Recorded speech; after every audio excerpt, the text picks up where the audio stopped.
mandate, that's capable of, what is the two important thing that's been put as a criteria. Criteria number one is that you should understand the question and you should be capable of giving the rational answer. If you are not able to understand and not able to give a rational answer because of your age, because of tender age, because of the extreme old age, because of the body or disease, then you become the incompetency. This is now, or otherwise all other persons are competent to give witnesses evidence before the court of law. Then comes the 119 is the dumb and deaf witness.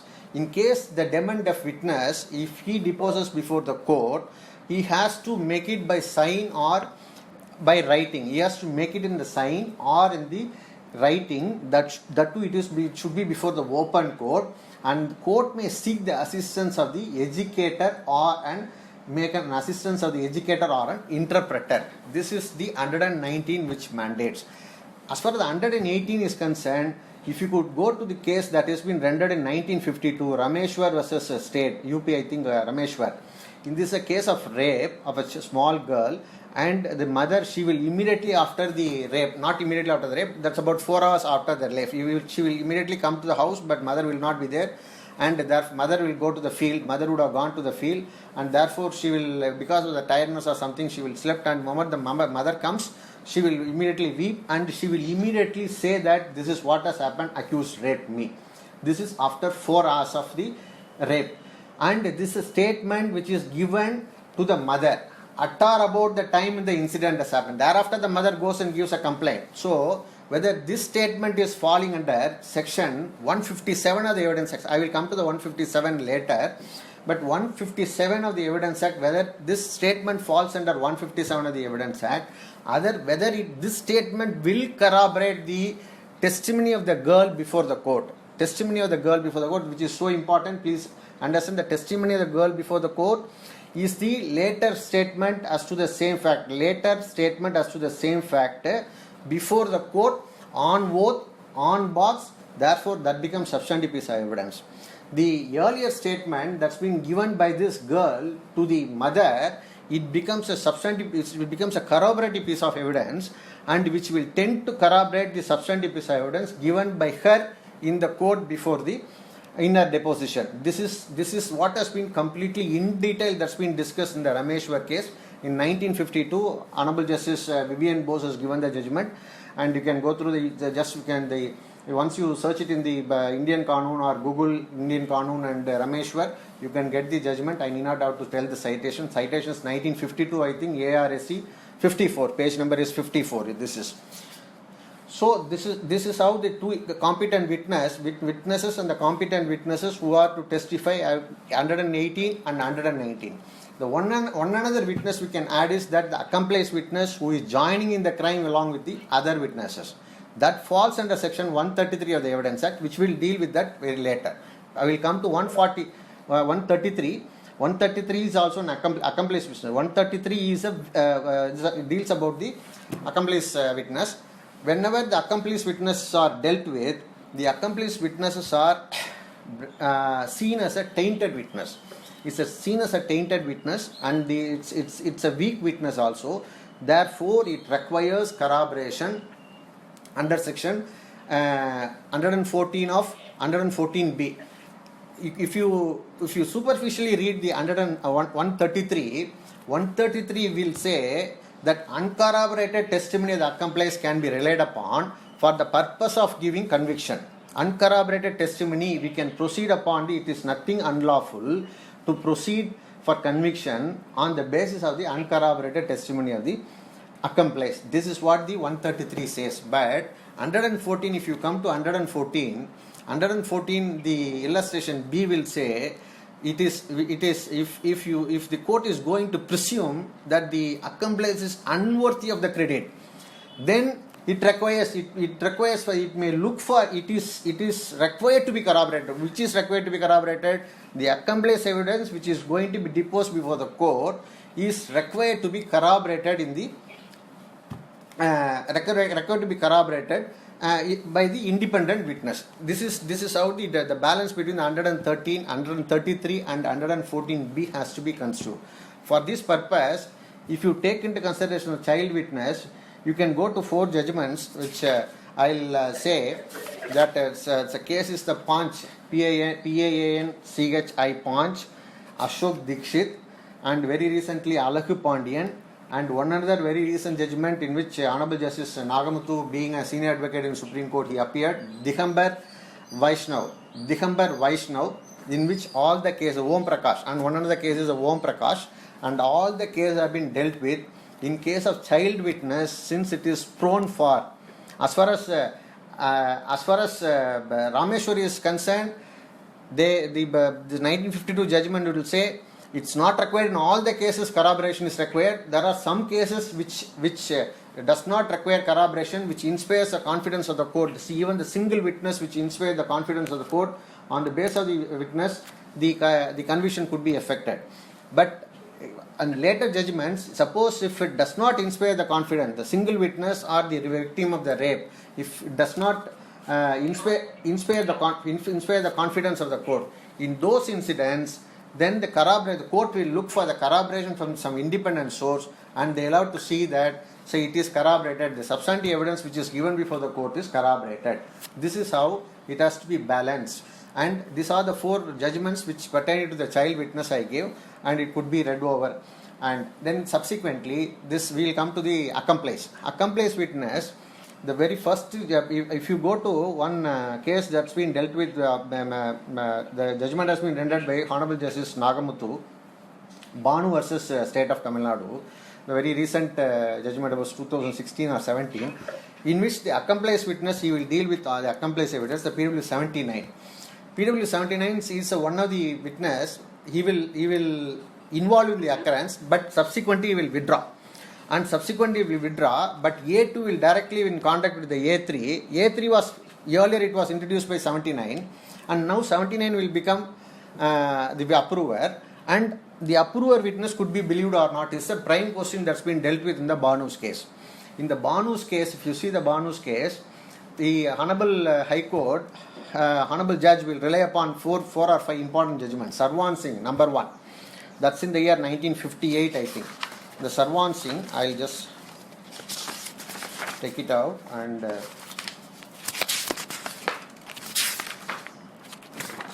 then Ramlal Mohanlal. That is also 1958 and 1960 judgment is Ramlal Mohanlal. The third one is some Tribune judgment, and the fourth one is Tribune Ram Narayan 1973 and Balwangar, that is 1988. These are the 4 judgments that's been dealt with as far as the accomplice is concerned. So why I am saying this child witness and accomplice witness is that the example of the witness, before getting into the examination of the witnesses, we are just looking into who could be the witnesses, who are all the persons who are competent to be witnesses before the court of law. This is what is the simple, for the purpose of simple understanding, I am just narrating this, who could be the witness.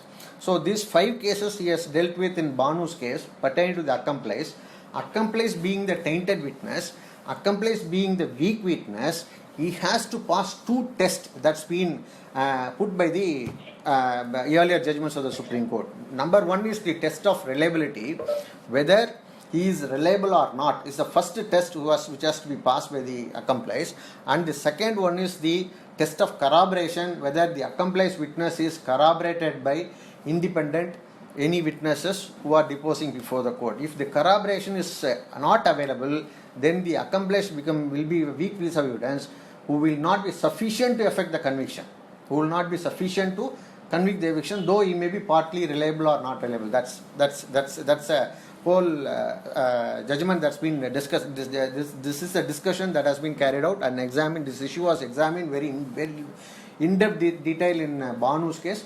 You are requested to just go through the Banu's case for the purpose of better understanding about the competency of the witnesses. So these are the 2 examples I could give for the purpose of understanding that as far as the witness is concerned. And we will now go to the very important area of examination of the witnesses, which varies our bound and varies our limitation for the purpose of whether we can limit ourselves to the... I am sorry, somebody is... Somebody is calling her. I'll once again try to share the document, sir, and if you can. Once again try to share the document. Proceed, sir. I'm proceeding, sir. I'm just sharing the document. It is you can just. Is the document is visible, sir? Now we are coming to the examination of the witness.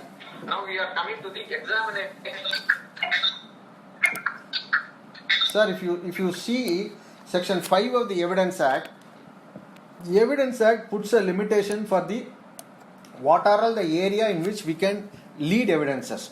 So Section 5 says that evidence could be given as to existence and non-existence of the fact in issue or relevant fact which are declared to be relevant and of no others. That's a word you can see in the Section 5 of the Evidence Act. And of no others is the putting a limitation that you can give lead evidence or you can adduce evidence only as to the existence and non-existence of every fact in issue and the facts, such other facts which are declared to be relevant under the provisions of the relevancy. And of no others is a key word. And of no others is a key word. The relevancy has been declared in the Evidence Act between the sections 5 to 55. 5 to 55 speaks about the relevancy like part of the same transaction, occasion, cause, effect, motive, preparation, subsequent contact, and the facts which are required for the purpose of explaining, introducing the necessary facts like identification of injury, identification of age, time of death and all. And the conspiracy under Section 10. Under Section 10 are the what are the things said, done or done. Before the accomplishment, during the substance of the conspiracy, all these things are relevant. It will go up to the 55. If you take 5 to 55, it will take a very long time, and therefore I will confine.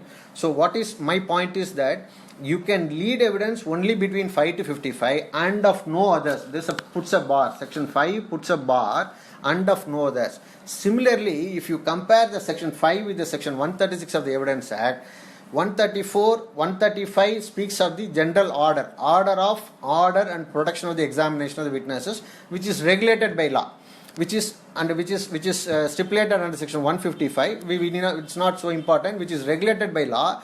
In case if it is not regulated, then we'll have to go by as per the discretion of the court. Discretion of the court they will decide how to go about with the examination. But if you come to the Section 136, the subsequent section, it speaks about the judge's power pertaining to the admissibility of the evidence. Judge's power pertaining to the admissibility of the evidence. So here it says, when the either party proposes to give evidence, judge may ask then in what manner the alleged fact, if it is proved, would be relevant. Judge shall admit the evidence if he thinks that only if it is proved would be relevant. Judge has to think that if that fact is proved, it will become relevant between Section 5 to 55 of the Evidence Act, not otherwise. It's a key word that's been given here in 136, not otherwise. So if you compare that Section 5 and Section 156, not otherwise are completely excluded facts which cannot be admitted at all before the court of law. So therefore you have to compare it with the 135 and 5, 136 and 5, and if you compare that, your limitation you will be knowing about the limitation in which you can lead evidence. Now we will come to the 136. There are 4 mandates. You see, I have given the 4 mandates here. Judge shall put a question to him in what manner if the alleged fact. Putting a question is a mandate for the judge. In what manner if the alleged fact, if it is proved, would be relevant. Judge shall admit the evidence only if he thinks that if it is proved it is relevant and not otherwise. If he thinks that it is not relevant, judge shall not admit that evidence. Judge shall not permit that fact to be brought within his vision. So therefore the 136 excludes it. Then in connection to the 136, we will go to, I have narrated 5, we will come to this area. Section 5, Section 136, Section 138, Section 148 and Section 165. These are all the limitation which is given to the court to look into the area in which the facts could be admitted and proved. So we will in connection with the 136, we will come to 138 now. 138 speaks of order of examination. Witnesses shall be first examined in chief. No issue. If the other party, adverse party, desires, he can cross-examine. If he does not desire, he need not have to cross-examine. No issue. Then the third one is that if any other introduction of the fact or any clarification is required, it could be re-examined. If the party calling the witness so desires, he can re-examine. So as far as the first part is concerned, first part of the 130 is concerned, it is very clear, and we are using it day-to-day life in chief and cross-examination. But what is the part 2 which declares? Part 2, if you see, it's very, very, very, very important. Part 2 says the examination and the cross-examination must relate to the relevant facts. It must relate to the relevant facts. This also 138, if you compare it with the section 5 of the Evidence Act, and it goes, you cannot go beyond the relevant fact. That's what it says. The examination in chief and examination in cross-examination must relate to the relevant fact alone. You cannot go beyond it. Then you come to third part. Third part, we assume that we get unfettered power because of the third part, but yet the third part is confined, subject to the part number 2. Third part says, need not be, the cross-examination need not be confined to the facts which are testified in the examination in chief. The part, exact part I have reproduced here. I think that it's visible to you all. Please, it need not be confined to the facts. The cross-examination need not be confined to the facts which are testified in the chief examination. But in the chief examination, some of the relevant facts would have been omitted. So when you cross-examine, you can go into those relevant facts, but you cannot go beyond the relevant fact. Therefore, I say that the part number 3 is part number you have that related part number 3. It's not confined. It's not confined is a key word here.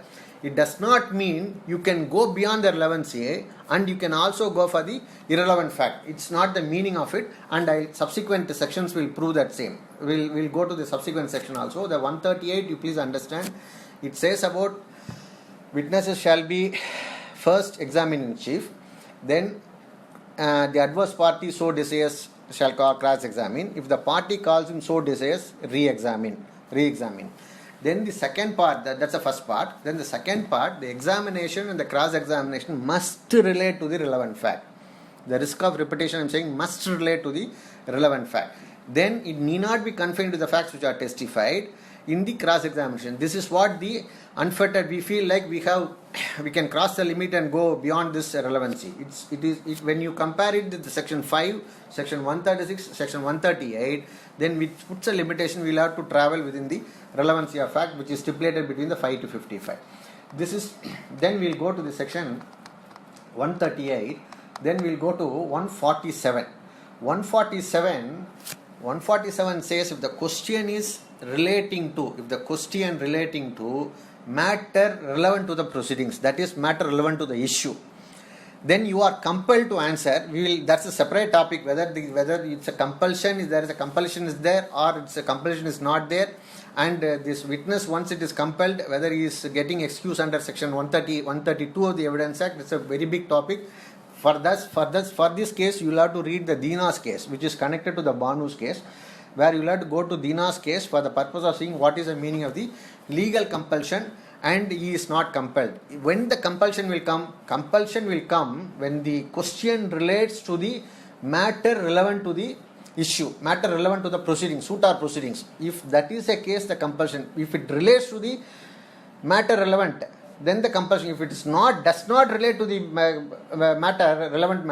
matter in issue, does not relate to the relevant to the matter in issue, there is no compulsion at all. Simply the witness also can deny, no, it's not at all relevant, I need not have to answer. Simply they can say there is no compulsion at all.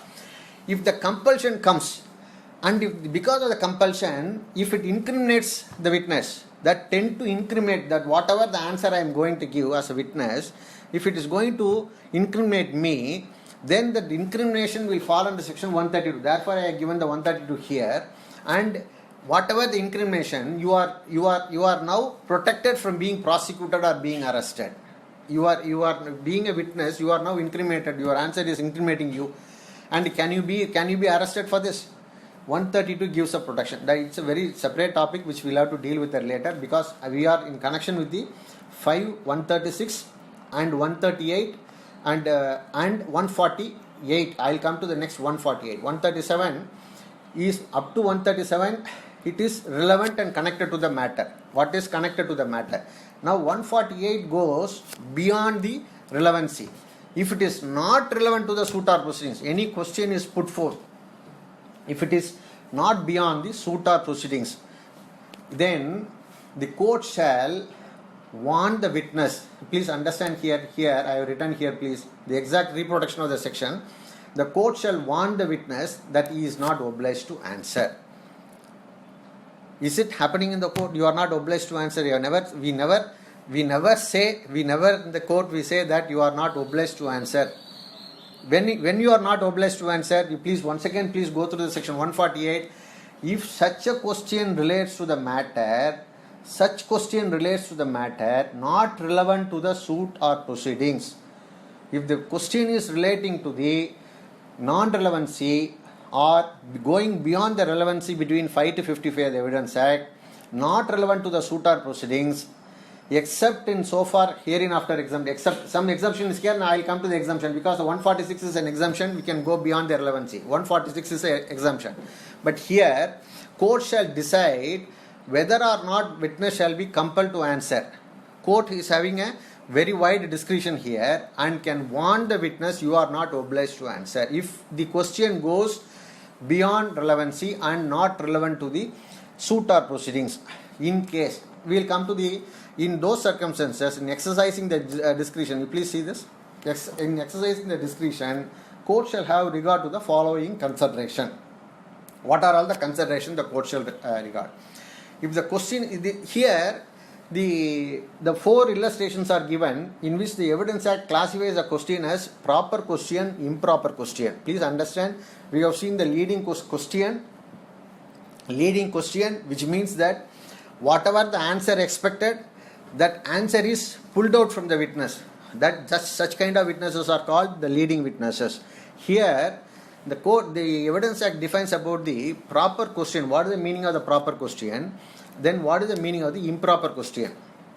So this is pertaining to when you are going beyond the relevancy, then this discretion comes. The judge says, judge would have to warn the witness that you are not obliged to answer for it.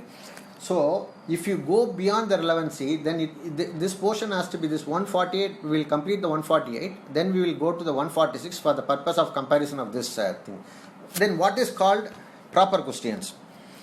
The questions which are proper, that is, that the truth of imputation, which you are imputing under section 146, I have to, if you cross one by one section, we will not be able to understand. Therefore, I am first coming what is the limitation for us for the purpose of our chief and cross examination. Then we will go to that where we can transgress or we can go beyond the limit. So here in this four illustration, the first one is a proper question. If the imputation, truth of imputation which you are making, the defense counsel is making, is seriously going to affect the opinion of the court as to the credibility of the witness. If the credibility is going to be affected because of this imputation that is going to be caused to the witness, then it is a very proper question, because it will fall under section 146 of the Evidence Act. Suppose if the imputation which is going to be cast, which is going to be created, is not at all going to have any impact in the opinion of the court as to the credibility of the witness. No, it is nothing. Credibility is not affected because of this imputation. Suppose the court feels like that, then it becomes an improper question. So therefore, the section says the court shall have regard to this four criteria. Number one. Number two is proper question. Number two is improper question. That is imputation which is going to affect the opinion as to the credibility. Imputation which is not going to affect the credibility of the opinion. Number three is question is improper, which is having a great disproportion to the imputation and importance of the witness. The imputation has been cast and it's been good that you established the imputation, but the importance of the witness, this is not at all an important witness pertaining to that issue. In those instances also, then the court shall regard that it is an improper question. So this is the third criteria that's been explained in the 148. And the fourth one is that if the court may deem it and draw an adverse inference on the witness's refusal. Suppose the witness refuses, I will not answer. I refuse to answer this question. Then the court may draw an inference that answer, if it would be given, it is unfavorable to him. So it is the fourth thing that is given here. When all the four criteria will apply, when these four criteria will apply in the cases where the question does not relate to the suit or proceedings. If the question does not relate to the suit or proceedings, then it is mandate. It's the 148 requires the court or requires the judge to warn the witness you are not obliged to answer. This is what the exact stipulation. I have reproduced the section here. Only thing is that I have just because of lack of time, it's a very quick preparation. I just made some important things in the red marking, and when compared, then we'll come to these are the things that when you go beyond, when the defense counsel or counsel go beyond the relevancy, then 148 will apply apart from 136, 138, 148.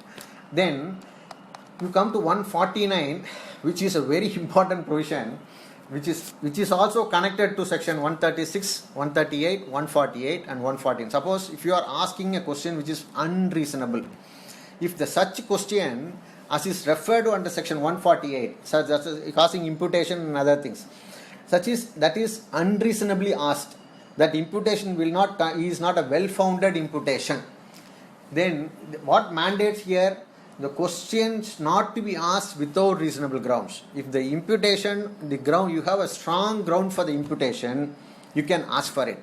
If it is well-founded, you can ask for it. If it is not well-founded, it becomes an unreasonable question, and it becomes an unreasonable ground on the basis of which the court can prevent us. No, it is unreasonable. 149 bars, the question not to be asked without reasonable grounds. The court can prevent under section 149. Then comes a 150. 150 is also very relevant. 150 is connected to the 149. Suppose in case, even after the caution that's been given in 148 by the court, and even after the suggestion that is given under section 149, this question should not be unreasonable on the unreasonable grounds, then the court, what is the procedure for the court in case the question is being asked without reasonable grounds? If the court is of the opinion, I will read this. If the court is of the opinion that such question is asked without reasonable grounds, it may, if it was asked by any barrister, pleader, vakil or attorney, a report of the circumstances of the case, report the circumstances to the High Court or to the authority to which such a barrister is a subject in the exercise of his profession.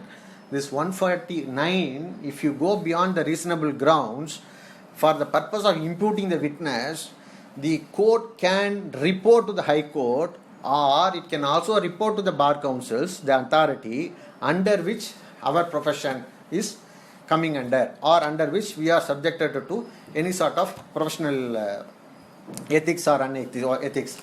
So this is what the four important, the 5 has to be connected with the 136, 5 has to be connected with the 138, 5 has to be connected to the 148, then the 5 has to be connected to 149 and 150 also. In case if you travel beyond the relevancy, and if your imputation of the question is going to be beyond the grounds, beyond the reasonable grounds, in those circumstances, and this court can warn us, court can also report to the High Court. That's why I have given here in the first here in the section 5 itself, just see here section 5 I have stated here, and of no others. So if you go beyond the relevancy, no others. And section 136 here I have stated, not otherwise. You can admit the evidence only pertaining to the relevancy, not otherwise. And chief and cross examination must relate to the relevant fact, that is section 138. Chief and cross must relate to the 138, but need not be confined to the facts that's been deposed in the cross. You can just go beyond it, but you are limited within the relevant fact. And on warn, the section 148 here, next one, you can see that warn, you are not obliged to answer. That I have given a gist of it. and then the 165 power is a different power that's been given to the court, which the irrelevancy also can be, irrelevant question also can be asked to, in order to discover the truth, in order to discover the fact, in order to discover the what is really happened. That is in 165 power. That's we will deal with that in the due course of our lecture. Once I come down. Okay, these are the powers. And along with that, you can also add 151 of the Evidence Act and 152 of the Evidence Act. Scandalous and indecent questions shall not be asked, and the questions which are tend to annoy and tend to annoy the witnesses shall not be asked. That's 151 and 152 of the Evidence Act. If you see that, indecent and scandalous and insult and annoy. 52 is insult. The question, it should be forbidden. The exact word that's been given here is in the Evidence Act is these are the questions which are to be forbidden. The scandalous and indecent questions and insult and annoying questions should be forbidden. This is what also is being taken into consideration while cross-examining the witnesses or examining the witnesses. Now we will go to this part is the examination and examination pertaining to what is the limitation and the boundaries of the examination. This I have narrated about this. For this purpose, I have compared it to the 5, section 136, section 138, section 130, 148, 149, 150, 151 and 152. These are the 7 sections which you'll have to bear it in your mind as far as the examination, cross-examination is concerned. Then we will come to the really what is cross-examination and where it is stipulated, how it is stipulated, how it has to be exercised. Then we'll have to come for that purpose. We'll have to come to section 145 of the Evidence Act. The cross-examination as to the previous statement in writing. The cross-examination as to the previous statement in writing, which comprises of 2 parts.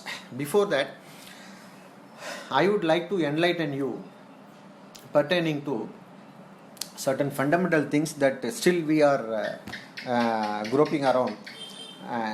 What is substantive piece of evidence and what is corroborative piece of evidence. So what is substantive piece of evidence? In general parlance, what our general thinking is that whatever is deposed before the court of law, before the court, in the box and on the oath, these are the things. But certain corroborative piece of evidences had been described by the Act itself. The Evidence Act itself says these are all the statements, these are all the evidences which could be used for the corroborative purposes. What are all that? So it says, if you read that section 157 of the Evidence Act, which will go in detail later, 157 says the former statement in writing and any statement which is given at or about the time when the incident has happened, and any former statement which is given to an authority who is competent to investigate into the investigation of that matter issue, then these statements are the former statement which could be used for the purpose of corroborating the later testimony as to the same fact in the court. See, please understand, FIR, we will take an example of the FIR.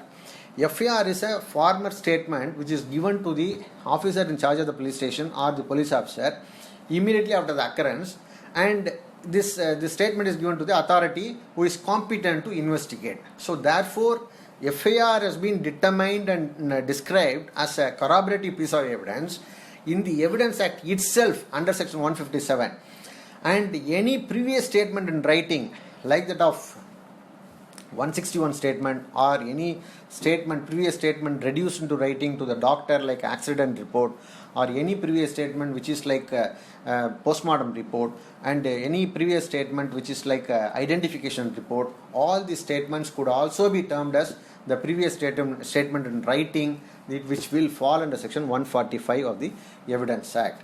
So here please understand, the Evidence Act itself describes certain evidences as corroborative piece of evidence, and whatever the evidence which is given before the court, which is given on oath, which is given on box, pertaining to the fact in issue, pertaining to the relevant fact, it could be termed as the substantive piece of evidence.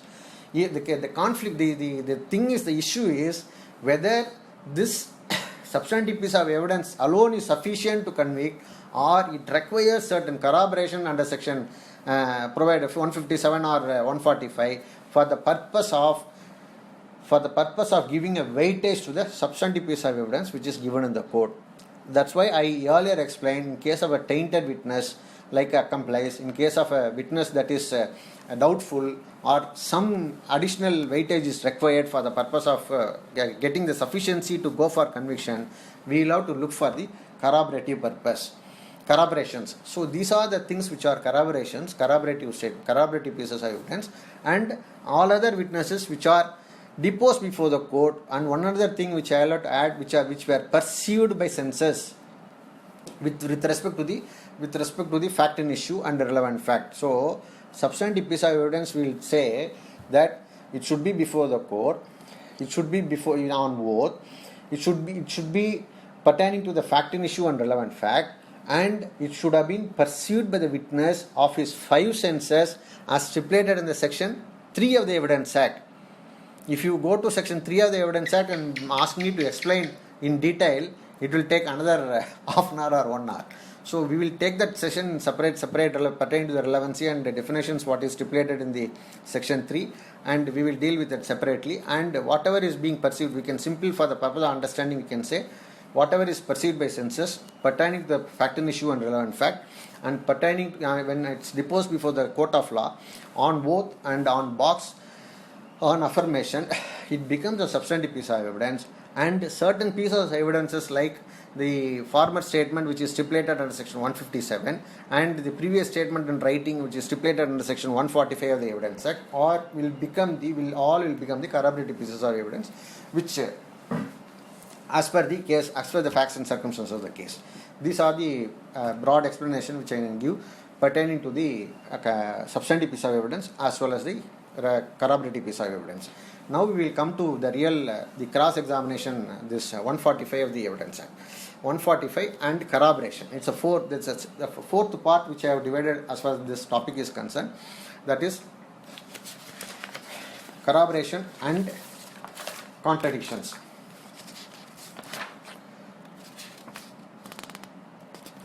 Now, for the purpose of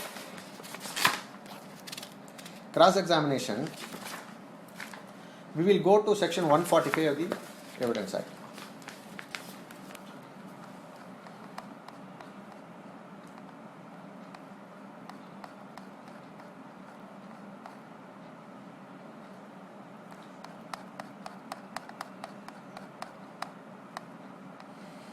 Here, 145 of the Evidence Act is clear in saying there are 2 parts. You can cross-examine a witness without showing anything else as to the fact and issue and relevant fact, because our limitation is confined to the fact and issue and relevant fact as per section 5, as per section 36, 38, 48, 49, 50, 51 and 52. 51, 52 we will take it, we will as far as now we will keep it separately. Up to 48 there is a mandate that it should be confined to the relevancy. So the first part says, as far as the 145 Evidence Act is concerned, the cross-examination as to the previous statement and writing. In this case, in the first part, a witness may be cross-examined as to the previous statement made by him in writing or reduced into writing and relevant to the matter in question without such question being shown to him. You may not have to show that this is what you are deposed. You are given a statement before the police under section 161 of the Evidence Act. 161 of the CRPC. It's need not be shown. But once you want to contradict them as per the established procedure established by law, you have to draw the attention. That's what part number 2 says. You have to draw the attention of the contradiction to the witness and to ask for the explanation. Why did you say this? And this is contradictory to the what you are deposing before the court. That's what the part number 2 says. But if it is intended to contradict him by writing, and his attention must before writing can be proved, be called to those parts of it which are used for the purpose of contradicting him. So if there is a witness, if the witness says that the incident happened before the accused house, in the court it says it happened before the deceased house, there is a contradiction. You cannot have in one. Suppose if this is a statement which is given to the doctor, incident happened in my house, incident happened in the injured house, and in the court he says no, incident happened in the accused house. You cannot have this two contradictions in the hand, and you cannot say that this. See here there is a contradiction. Here he says a different thing. Here he says A is the place of occurrence. Here he says B is the place of occurrence. This contradiction, whether it's been established as per the law. If you want to go to this second part, how this second part and contradiction has to be established, there is a judgment of the Honorable High Court, Magesh vs. State, that is Karamadai Police Station. This case is rendered by Honorable Justice SNJ, while he was High Court judge here in Madras. And this case is pertaining to an ME graduate girl who came for a betrothal or seeing the future prospective boy. He was raped and murdered. There was a question that was put forth to her mother at the time of 161 statement. You are giving a 161 statement. You said that you were sleeping, you did not see the accused, and before the court you say that I saw the accused and I am showing it. So the counsel for the defense, he pleaded that there is a contradiction between these two statements. Therefore this PW2 has to be impeached. Credit has to be impeached. This what is the answer. This plea that's been raised before the court. Ultimately, court held that if you show that contradiction to the PW2, whether the PW2 was given an opportunity to explain about the contradiction and what circumstances this was stated like that, and if it is not drawn, if the attention of the witness has not been drawn, and if you do not seek for the explanations for the contradiction, and therefore if you do not seek the explanation for the contradiction, then the contradiction cannot be taken. It's been established as per the law. That is what the judgment says. But what the concept behind is the principle of natural justice. As per the principles of natural justice, you have to show the contradiction to the witness, ask for the explanation. If the explanation is going to be accepted by the court, if it is accepted, the contradiction is vanished. Contradiction evaporates. There is no more contradiction. If the explanation is not accepted by the court, if it is not going to be accepted by the court, then the contradiction will survive. Then the witness, the credit of the witness could be impeached. That's what is the second importance of the second part. You can go to the Magesh case. Then apart from the Magesh case, you can also go through one Sudagar, the case called Sudagar, which is the case which is rendered by Honorable Justice P.N. Prakash, I think. And this first case is rendered by Honorable Justice S.N.J. And they have extracted the important cases of the Supreme Court like Bhagavan Singh and Ranjinder Prasad and Nagar Singh. These are the three important cases that's been extracted in those judgments pertaining to the concept, including the Kartar Singh's case also. That Kartar Singh's case also, it's dealing with the importance of the cross-examination. So for the purpose of understanding this 145 and applying it as per the law, you cannot simply overlook the witness and simply show it to the court that the witness is given a two contradictory statement. Unless otherwise it's been established as per the 145 of the Evidence Act. These are the two important things which you have to bear it in mind when you are cross-examining the thing. So, if this is 145. Then comes the 146. What is the impact of 145? 145 impact will be, it will go to the 146. 146, what is that? If you are not believable, if you are going in contradictions, and then the impact will be not 146, it will go to 155. 146 says to what extent you can go beyond the relevancy. What extent you can go beyond the relevancy. That is, it's like an exemption to the 148. 148 you are confined to, 138 you are confined to the relevancy, 148 also you are confined to the relevancy.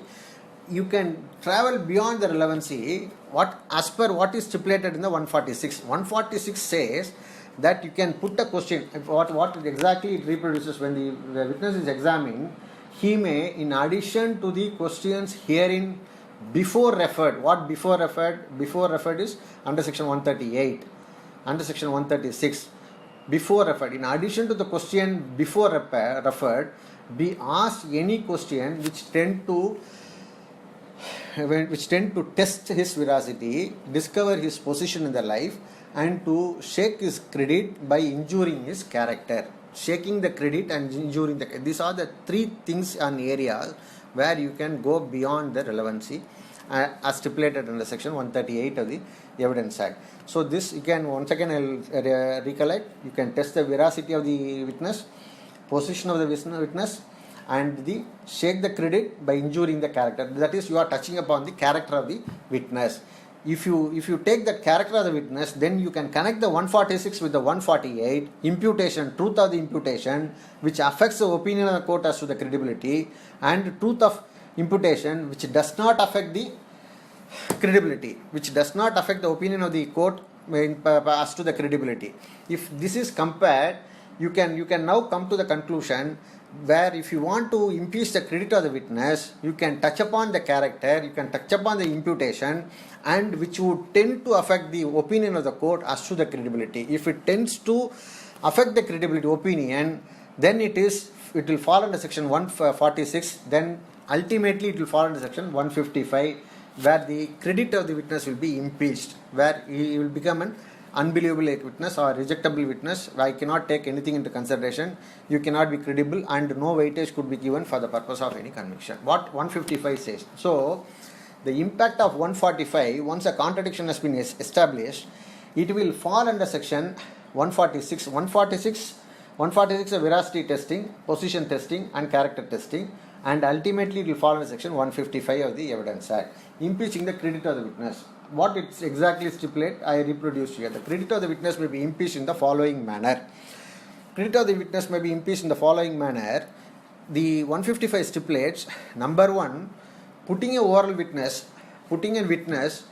that he knows in his personal knowledge, the earlier witness which is going to be relied upon is not believable, not worth of trust, unworthy of credit.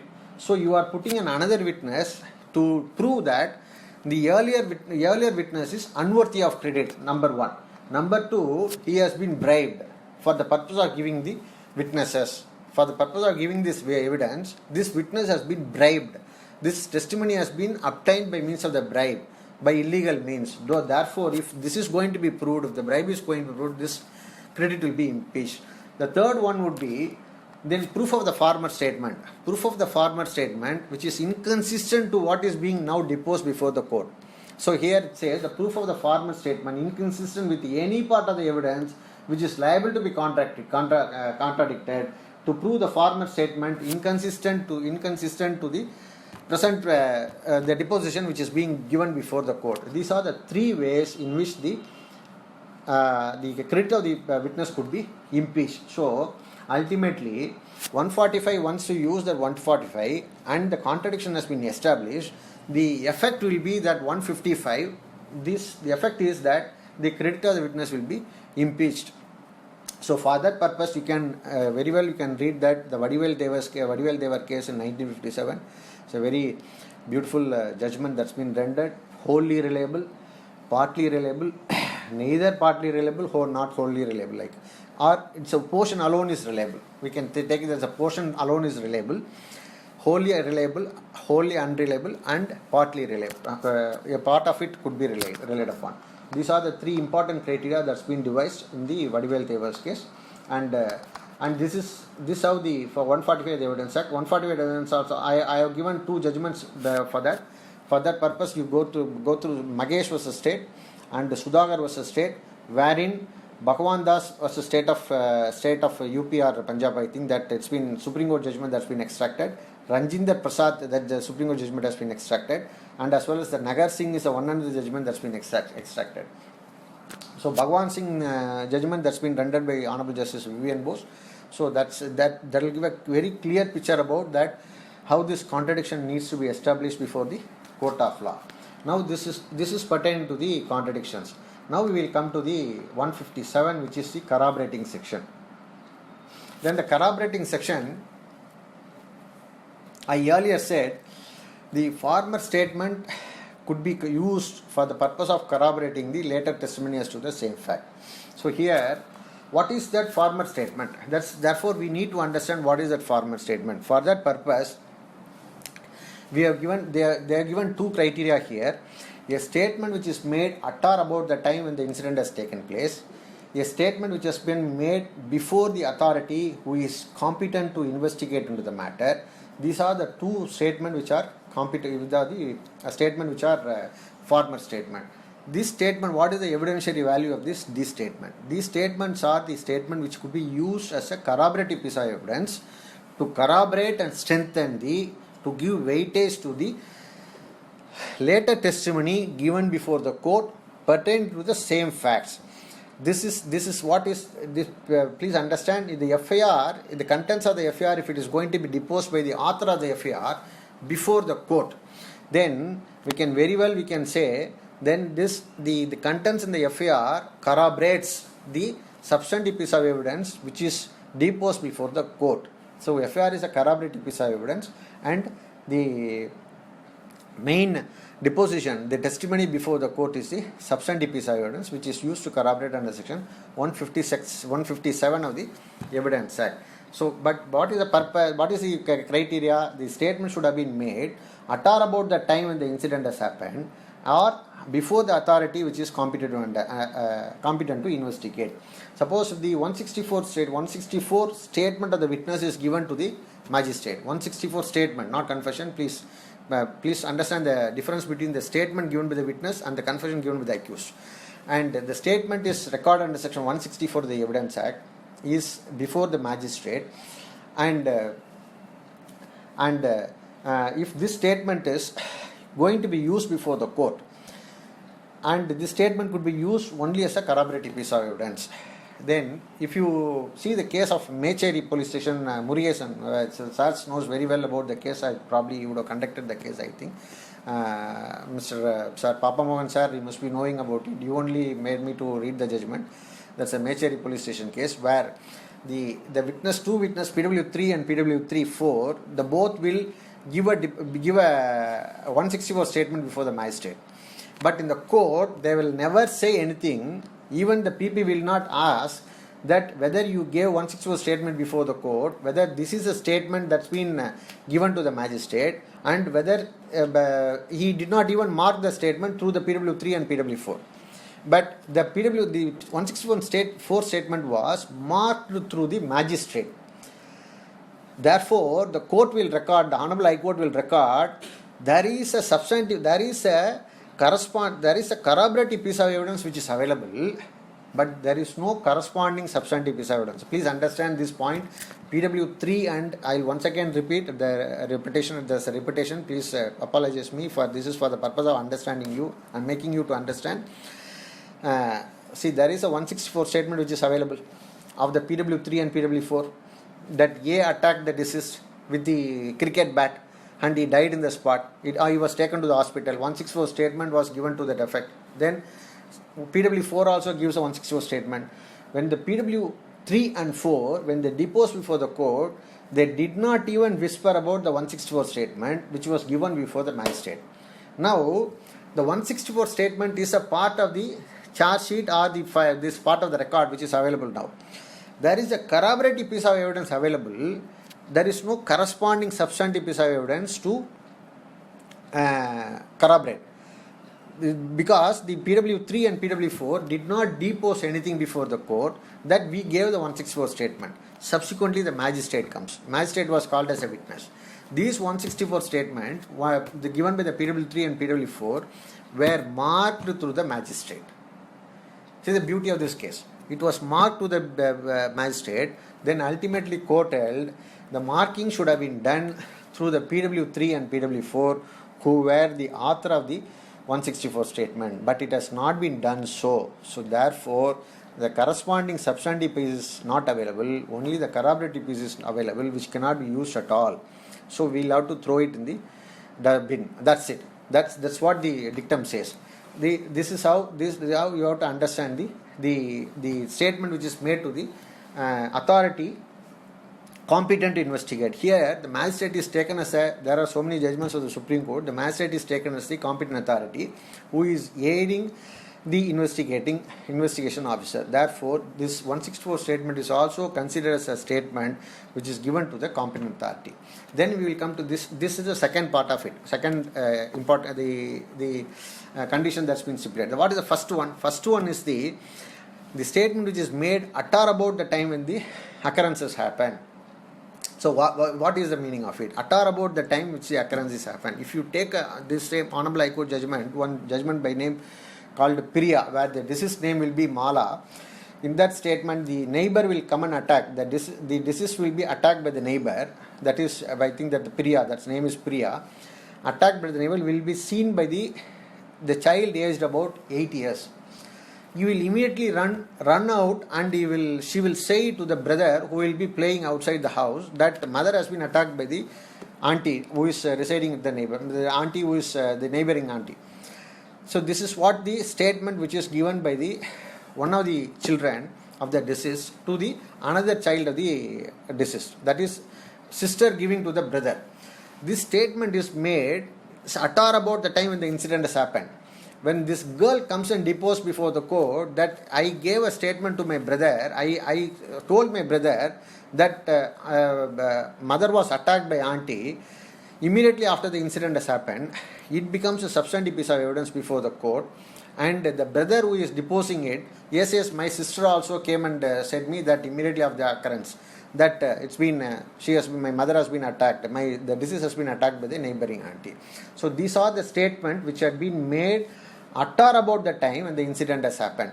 So these two children's statement which had been given before the court could be compared to the earlier statement that's at or about the time when the incident has happened, and it could be used for the purpose of corroborating the subsequent substantive piece of evidence when it is deposed before the court of law. So earlier statement, this is what the at or about. This at or about is also dealt with in the Rameshwar case in 1952. What is the meaning of the at or about? This at or about the incident, I said that earlier in the beginning of the lecture itself I have told that this Rameshwar case is a case of rape, and the girl will say it after 4 hours to the mother, that immediately the mother returns back to the house. The girl will say that I have been raped by so and so person. This is a statement which is falling under at or about the time when the incident has happened, and the evidence is given in the court subsequently. Then this statement could be said that this mother, if deposes that my girl came and said immediately after the occurrence, or when I came immediately after I returned to my home, that she was raped by so and so. So this statement could be used for the purpose of corroborating the later testimony as to the same fact before the court of law. So this is how the 157 and 145 has to be used for the purpose of cross-examination and corroborating purpose. These are the two important things which we will have to keep it in our mind. Therefore, I have given a comparative chart about this. Here, this side it is 145. This side it is this side it is 157 of the Evidence Act. Then we will go to 165 of the Evidence Act.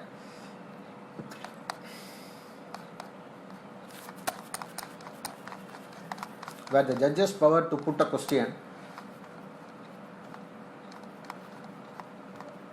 165 of the Evidence Act. This in order to obtain the proper proof of the relevant fact, the judge may ask any question he pleases at any time, any form, any witness, or to any party relating to any fact or irrelevant fact, and may order the production of the document as he thinks fit. And neither of the parties shall have the entitledness to object for it, because this is a very wide power which has been given to the district judges or the presiding officers of the court who is conducting the trial and examining the witnesses, and he can put any question at any time in any form, relevant or irrelevant, but it will not be cannot be taken that judge can also compel the witness who are falling under section 121 to 130. That is the privileged communications like husband and wife, marriage, communication during marriage, communication which was the judge, as a judge, what are the things which are coming to his knowledge as conduct of the judge in the court, and this official communication, and this information which has been received by the investigation officer. All these things are privileged communication, professional communication, whatever has been said by my client under section 126 of the Evidence Act. Whatever is said by my client, I cannot be compelled, being an advocate, being a barrister, being a vakil, I cannot be compelled to disclose before the court that what is your client said. You come and tell me, depose me. This is how 126 and 129 of the Evidence Act, 126 is for the advocate, 129 is for the clients. 129 is a privileged and confidential communication with the legal advisors or legal practitioners. A client cannot be compelled to disclose what you have said to the advocate. You come and tell me what you have said to the advocate, you have to come and depose for the court. You cannot. This 129 protects the client, 126 protects the advocates. This 165 excludes all these things. But even if you ask any question, 165 mandates, even if you ask any question relating to the relevancy or irrelevancy, then you are bound to give judgment only on the basis of the fact in issue and relevant fact which had been proved fact in issue and relevant facts, on the basis of which alone you can give judgment. And since you have been empowered to ask irrelevant questions also, it does not mean that on the basis of the irrelevant question you can give the judgment. This are the 165 mandates. This is one of the important things which we will have to bear it in our mind. Then comes the hostile witness under section 154. 154 deals with that whenever a party calls a witness, that party is when the party can question the witness, said witness, the witness who he has called. This is 154. Whenever he deposes not in favor of him, that we can take it that's unfavorable witness. Hostile witness is a witness. This comes under this is usually in common parlance we say that it's hostile witness, which is falling under section 154 of the Evidence Act. Hostile witness is a witness who does not want to tell the truth, which breaks the commitment and obligation under Oath Act. So those witnesses could be termed as hostile witnesses. I do not want to say the truth.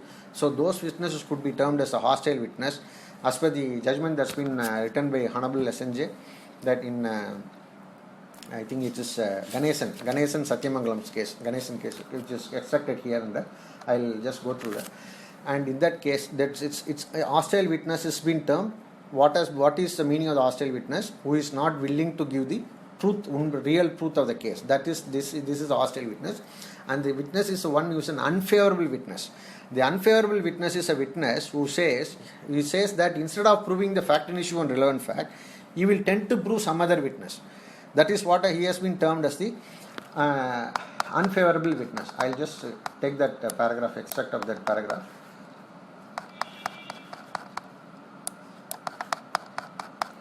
It's been taken from one judgment called Gura Singh versus State, that's been rendered by Honorable Supreme Court.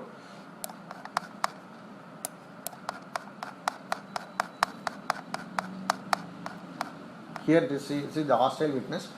Hostile witness is a one who is not desirous of telling the truth. And the unfavorable witness is a witness, instead of proving a particular fact in issue or relevant fact, he will prove some other fact. Or he will prove that some other opposite fact. These are the facts which is being taken from the Gura Singh versus Rajasthan, reported in 2001, 3 SEC 190. This is how the hostile witnesses has to be taken. Whenever he becomes an hostile, he is not willing to tell the truth before the court of law, then he could be termed as an hostile. Then the party who is calling him, as per section 154 of the Evidence Act, the party who is calling him is entitled to put all the questions that could be put to him in the cross-examination. What is the purpose? The purpose is for the purpose of elucidating the truth from him. Suppose the prosecution brings a witness, he becomes hostile. When he becomes hostile, the prosecution is empowered to put all the questions that the adverse party can put in the cross-examination and try to elucidate the real fact, and he has contradicted with the earlier version, and real fact is within his mind, and he can try to establish the fact. So once this power has been given to the party who is calling the witness, like that of the prosecutor, he can put all the questions that that could be placed asked in the cross-examination. Once that examination is over, again as usual the adverse party also will examine him as a cross-examination or as eliciting fact, whatever he wants to elucidate from him, and both facts could be considered, and the court is at its discretion to consider and rely upon any of the facts that's been placed in the chief examination or in the cross examination or in the cross examination questions that's been placed by the prosecutor as per the Satpal case versus Delhi administration, that's in 1964 judgment, which also I have given a reliance on this. This Satpal judgment is very important. It means that as far as the hostile witness is concerned, the court is at its discretion to rely upon any part of the proven statement in the whole deposition. This is the importance of the judgment in Satpal's case. Satpal versus Delhi administration, that's pertaining to the DVSC, Vigilance and Anti-Corruption case, and you can search it in the net also, and this Indian Kanun also. Please go through that, sir. So this is how this the examination and cross-examination. I think that I have covered almost all the points and important things which needs to be covered. And this Bura Singh is not Ganesan, this Murugesan. Murugesan, Avinasi Palayam Police Station. Bura Singh's case, which is dealing with the hostile witness and unfavorable witness. This is Bura Singh versus State of Rajasthan. This portion of the judgment is been extracted in the Murugesan appellant. Murugesan is the appellant, and State Inspector of the Police, Avinashi Palayam Police Station, is a respondent. This is I have already explained about the Sudha's case. Bhagwan Singh, Rajinder and Nagar Singh. Kartar Singh, I told that importance of the cross-examination and accomplice witness.